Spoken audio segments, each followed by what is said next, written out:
Great, thank you. Just one agenda item today is a special right-of-way permit for 110 Morris Avenue for a 3-foot high fence. All the paperwork has been filed and all the departments have signed off on this. It will be going along the road down Watt and Morris, that house. So, questions? Great. Jeff. How long will that be?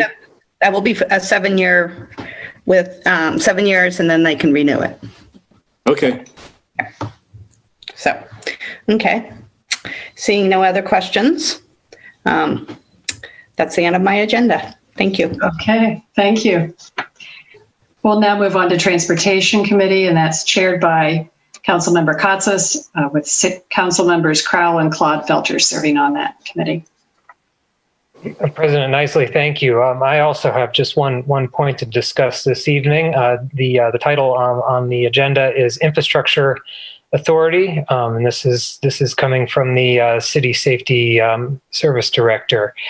And so just to provide a little bit of a background, the street closures are council's domain. So any type of street closure will come through Transportation Committee, and then it is presented to council, and of course we will vote on it.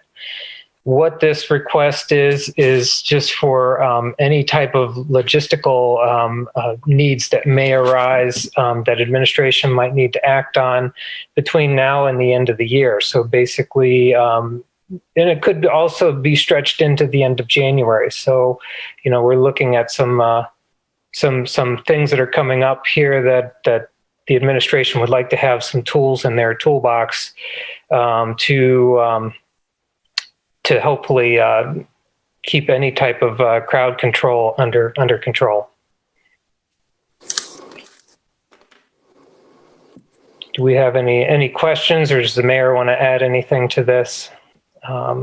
Okay, I was hoping that a City Safety Service Director was going to be present tonight, but that doesn't seem to be the case. But as we move through the, actually this one we will be looking for a suspension of the rules come next Monday, and passage if council feels like this is a direction we want to pursue. Member Claude Felter. Member Katsas, thank you for introducing this. Maybe I missed something in your explanation, but exactly what kind of infrastructure are we talking about?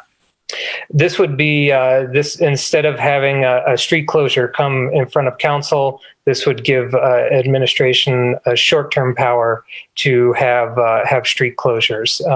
Looking at even at the national level, we have the election and the inauguration coming up.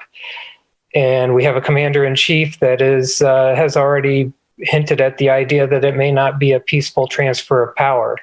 So just based on that, I would like I would like to have that option, given that it could be acted on much quicker than coming before council. So, okay, thank you. Mayor Patterson. Yeah. This would just give the Service Safety Director the authority to make actions quickly if need be. Member Fall? I would have a hard date that it would end on. Whether it would be for the COVID emergency or other hard date, then we would have to reapprove it if it needed to go further on. Thank you. I believe it's going to be shorter term than that. It would be January 30th would be the furthest date out, I believe. Member Reisner, you had a question? Yeah, I did, but Member Fall read my mind and asked the question. So yeah. This isn't a permanent idea. Although if the administration wants to look at all the closures that happen in the summertime, I might be put out of a job.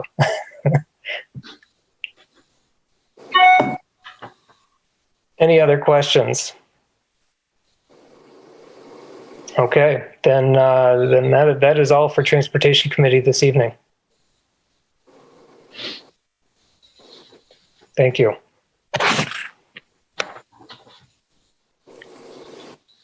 President Nisley, you're still muted. Now you'll know we're moving on. Thank you very much.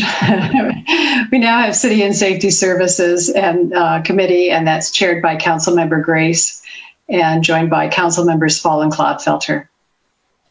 Thank you, President Nisley. And we also have just one agenda item this evening, and that is to have a discussion about something that has been discussed here in a few different council meetings, and that is some of the equipment or funding things needed to improve internet access for Arts West. And I would like to ask Mayor Patterson to provide some details for us on this issue. Thank you, Member Grace. Yes, this is the government channel. Scott Thompson was able to get some pricing for a system to be able to do broadcasting out of Arts West, which is one of the things that will be necessary to do virtual programming and put different types of content streaming out of Arts West. And I can also say that with the current system that the government channel has, it's very cumbersome and difficult to effectively have public meetings.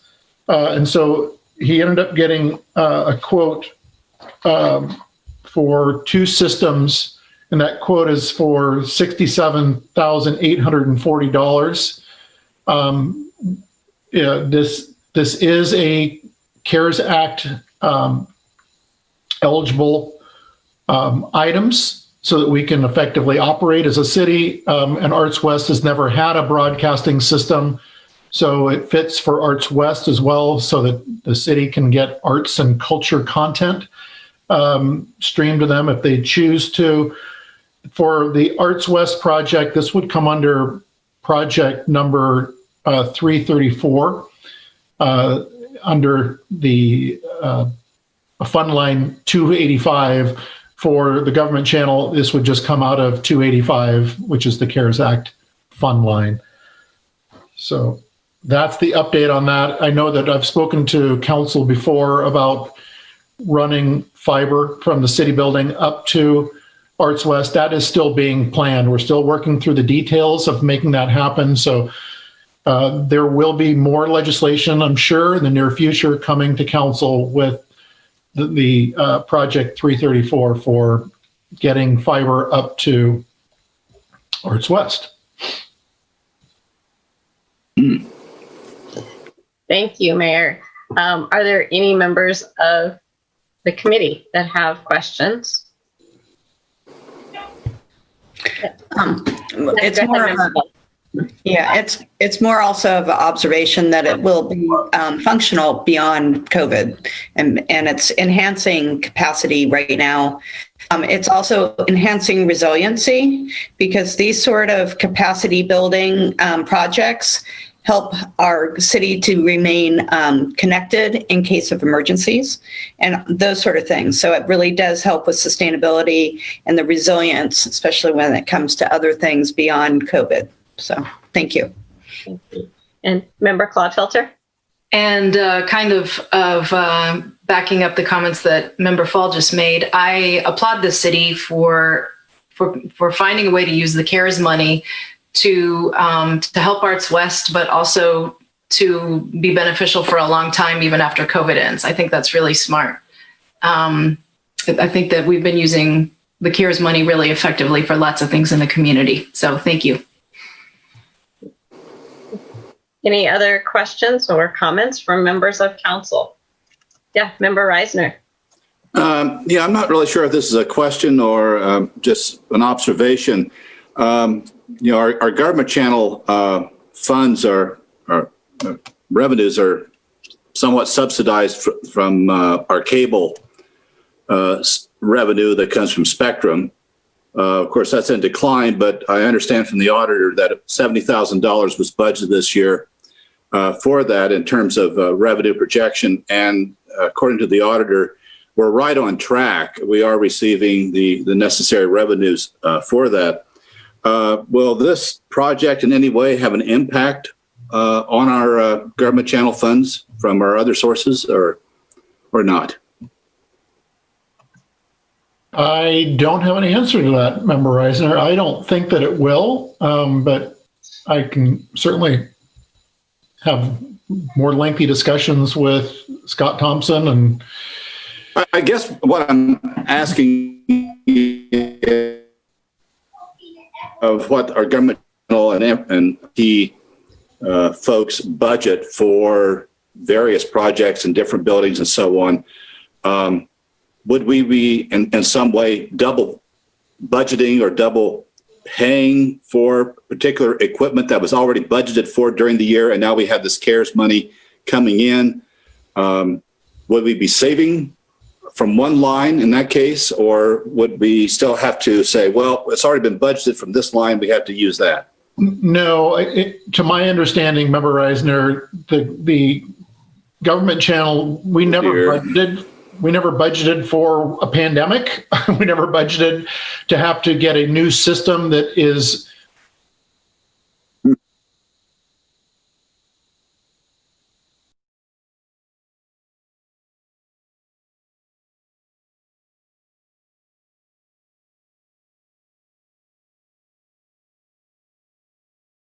Scott Thompson and Ryan Schwartzoff all of a sudden recognized that this is not an effective system to be able to do this. It's working, but it's not working well. I can just leave it at that. So there was to get a system that's more compatible under the condition we're all living was not budgeted for in the 2020 budget. And therefore, if it's not budgeted and wasn't budgeted, then that's part of the three-pronged test of being able to use the CARES Act funding.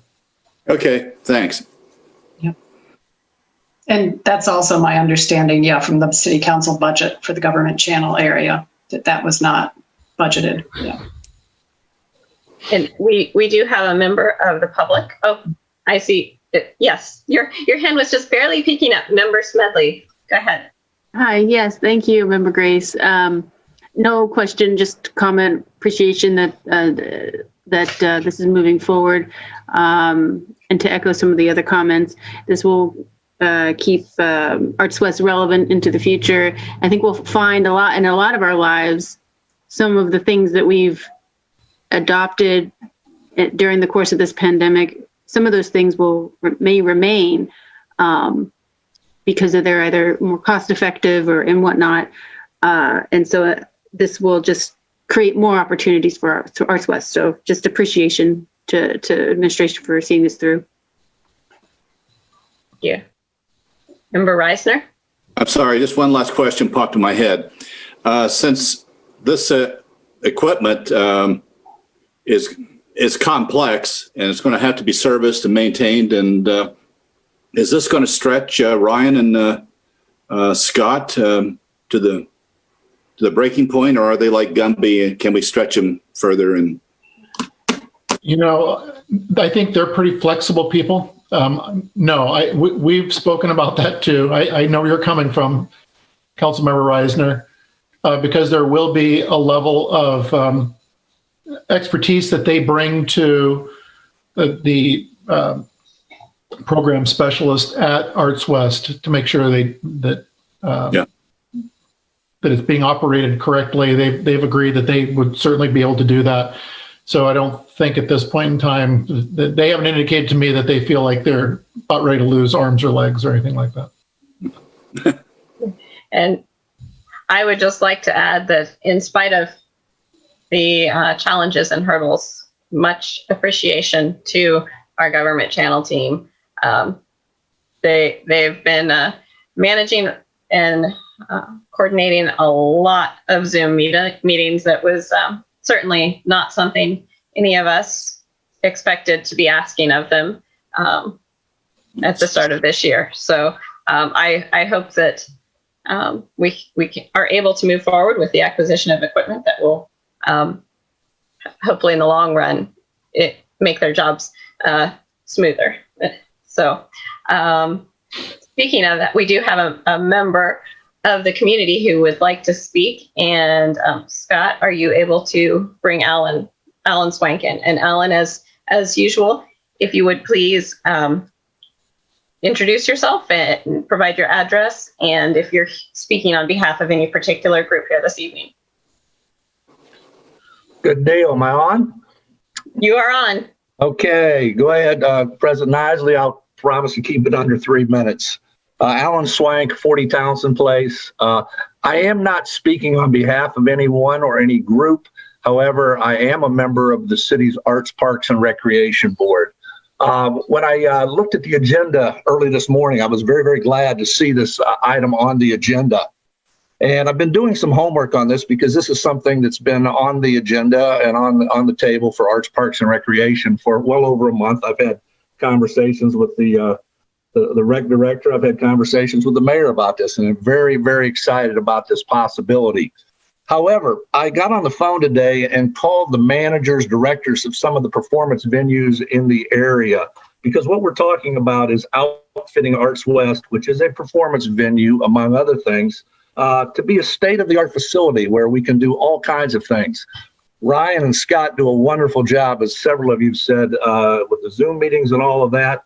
But what we're talking about, if we're going to be live streaming performances and things of that nature, we're looking at some very, very specialized equipment. So I asked the folks I talked to today, again, venue managers and directors, who would be the two go-to people in the city of Athens or in the area, in the county, that we as a city consult to involve in the selection of the right equipment. Very quickly, two names came to the top of the list. One you all know, and that's Andy Walla, professor at Ohio University, who's run everything from the virtual Nelsonville Music Festival to the every Saturday night virtual performance down at Fur Peace Ranch. She's won numerous awards, including Emmys, for her work. The other is Jeremy Schaefer, an employee at OU, who basically now is running all of their virtual stuff. Again, Scott and Ryan do a wonderful job, but I think it might behoove the city to spend our $68,000 as wisely as possible, making sure we get the right equipment for that facility, because we are talking about performance, and performance is a whole lot different than a Zoom meeting. The second point I'd like to make today is when we're doing this, perhaps we might want to take a look at also outfitting the community center. We have some events down there that could be live streamed if we had the correct equipment. Yeah, we do things like the League of Women Voters, Candidates Forum, and all that. But again, those are stationary, still things. We set up a camera, we broadcast. But we have people moving and performing and doing things like we did with the Women and Girls in Sports Symposium last January. Those would be great things to be able to stream out in the community. I don't know if we have the money for that, but I think it would be consideration that we might have to outfit both facilities. But either way, I think it would behoove the city to utilize the expertise we have right here in our town to make sure that we are getting state-of-the-art, latest equipment that will take us into the future and allow us to deliver quality programming out of Arts West. Thank you. Thank you for your comments, Alan. We appreciate that. Okay.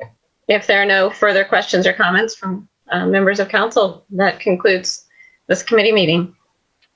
Thanks, Councilmember Grace. We'll move on now to Finance and Personnel Committee, and that's chaired by Councilmember Crowell, with Councilmembers Reisner, Katsas, and Smedley serving on that committee. Thank you, President Isley. We have 3 items on our agenda. The first, however, is being moved to the next committee meeting to discuss staffing issues. So that will be done on October 26th. Under Appropriations and Transfers, I'm happy to report that the Auditor's Office has received a check of COVID CARES Act relief funds totaling $884,211.16. That is a second round of funding for the city of Athens. And one of the appropriations that we will be asking for next week will be to split that total into two of the 285, the CARES Act funding funds that we, 2 areas of that fund that we have. So are there any questions about that appropriation? Okay, thank you. Moving on.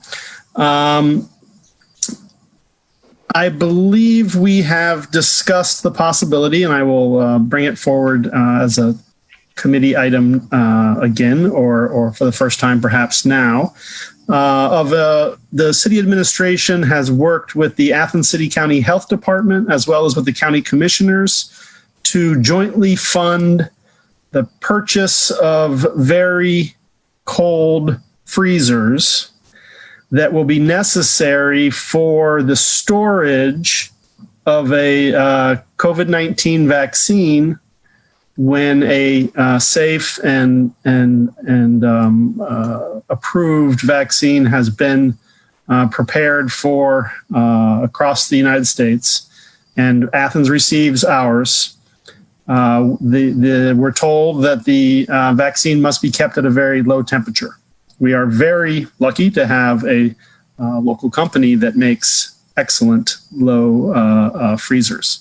And so one of the proposed uses of our CARES Act COVID funds would be to, and I believe the mayor can speak to this, split the cost of one large freezer that would be for under a counter, and then 2 portable freezers for being able to reach people throughout Athens County. And the city's portion of that would be $6,701.67. And the mayor has been working with Jack Pepper as well as the county commissioners on this initiative. Are there any questions from council members first about? Yes, Member Reisner. Where would the freezers be kept, and under whose authority would they be put out for use? That's a great question. I will turn now to Mayor Patterson to see if he can answer. Absolutely. They will be maintained and stored by the Athens City County Health Department. Mm-hmm. And just to interject just for a moment, this is where the city and the county are basically working together to where 2/3 of this cost will be borne by the county and 1/3 by the city. And we basically just did that on population. But this is a great way to use this money to where the health department is jumping ahead of things and having what is going to be necessary for that vaccine. As Member Crowell indicated, the vaccine, as we are hearing it, and it's coming down from not only ODH, but coming down from the federal level, that the vaccine is going to have to be stored at or around -80 degrees. So it's very cold. And it will be 2 portables that will fit easily in a vehicle and be able to be transported out, and then the under the counter, as Sam has indicated, an under the counter freezer. So this is, again, a great use of the funds. Okay. Thank you. Thank you, Mayor. Any other comments on the freezers from committee members and from the rest of council? Yes, Member Clodfelder. This sounds really, really smart to me to get things ready well in advance to receive vaccines when they come. If in fact, there's some Dr. Fauci approved vaccines one of these days. But I know that, and I think it's wonderful that we can support a local company. I mean, what are the odds that we happen to have the perfect company right here in Athens? And I hope that they end up doing a lot of business with other communities who have the same idea. But I wonder, in the interest of sustainability, if we might just suggest politely to the health department that they not plug those freezers in until we get the vaccines, or just before, I don't know that we want to be spending electricity to keep them ultra cold with nothing in them. So just a thought on that, but I'm delighted that we're going to be able to support global cooling as we try to keep our county members and city members safe. Thank you, Member Clodfelder. Member Katsas. Yes, and I have many friends that have worked for Global Cooling, now Sterling Ultra Cool, and I'm aware of the technology.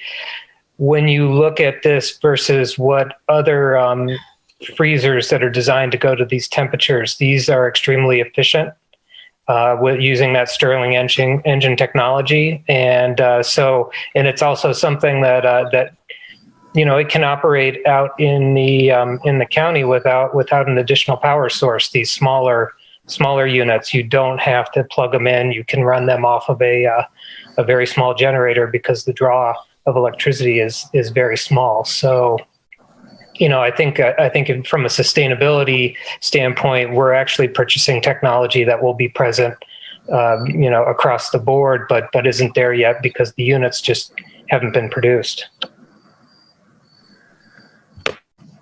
Yes, Member Fall. So it sounds like there is a known vaccine that's coming down, because my understanding is only one of them needed to be ultra cooled, and weapons, if theirs doesn't come through the third stage of the trials.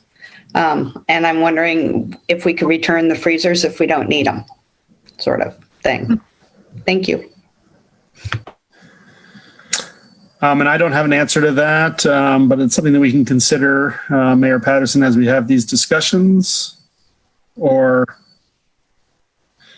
I would just note on Member Katsas and Member Clodfelder's comments that October is Energy Awareness Month, everyone. So it's very good that Member Clodfelder is thinking about appliances that aren't being used, that she is more than correct, that we should unplug things that aren't being used. But Member Katsas is also correct, is that these are state-of-the-art, innovative technologies, very efficient, coming out of our local Sterling Ultra Cool.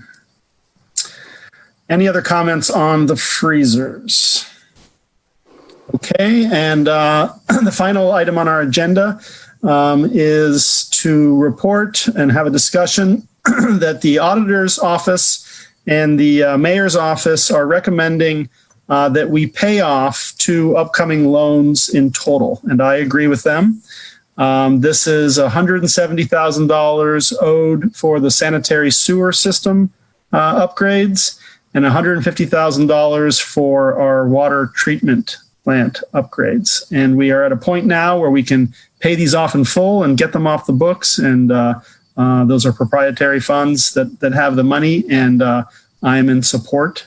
Mayor Patterson, do you have any additional information to share on those? No, I think you covered everything well. It's just now's the opportunity to go ahead and pay them off because, things aren't likely to get any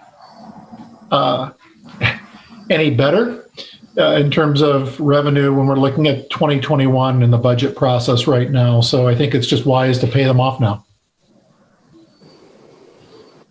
Member Reisner. When are the notes due? December 6th, I think. So there's no need for suspension or anything? No. Pre-read? Correct. Okay. Great. Yes, Member Clodfelder. And would it be fair to assume that if we go ahead and pay these notes off in their entirety now, that we'd be saving some money on interest payments for the taxpayers as well?